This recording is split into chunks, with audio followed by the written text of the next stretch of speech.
మెడలో గవ్వల దండ వీటి గురించి మాకు కొంచెం ఎక్స్ప్లెయిన్ చేస్తారా? ఇవి అమ్మవారికి సమర్పించినవే, అమ్మవారు కోరిందే ఇవన్నీ. ఇవన్నీ అమ్మవారికి ఇష్టం కాబట్టి తరతరాల నుంచి అమ్మవారికి వేసుకొని వస్తున్న, ఇది పెద్దలు చెప్పిన మాట. ఇదంది ఏంటంటే ధైర్యం అనమాట. ఎవరైనా ఏది చేసినా కానీ అది ఇది వేసుకొని వస్తున్నది, ఒక అమ్మ వస్తున్నది, పక్కకు జరుగుతున్నారు, అలా చూస్తూ ఉన్నారు. ఇలా ఇవాళ ఇప్పుడు మాత్రం చాలా బాగున్నది.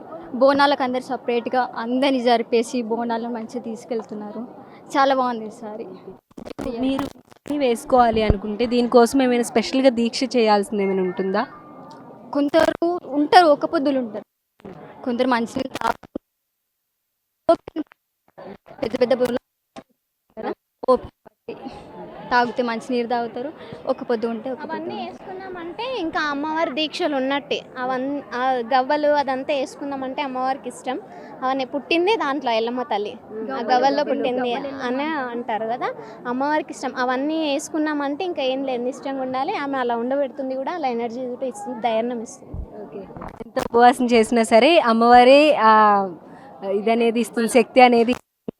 ఇంకొకటి ఏంటి అంటే నాకు ఇంతమంది అక్కలు అయ్యారు. మాది పెద్ద కుటుంబం. నన్ను ఇంతవరకు కూడా మేము ఇప్పుడు 5 years అవుతుంది కలిసి అక్క వాళ్ళని.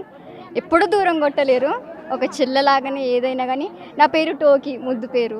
టోకీ అని పిలవగానే అక్క అని వాళ్ళకైతే నేను అంత ఇష్టం అక్కలంటే. అందరికీ బోనాల శుభాకాంక్షలు. థ్యాంక్ యూ సో మచ్ అండి.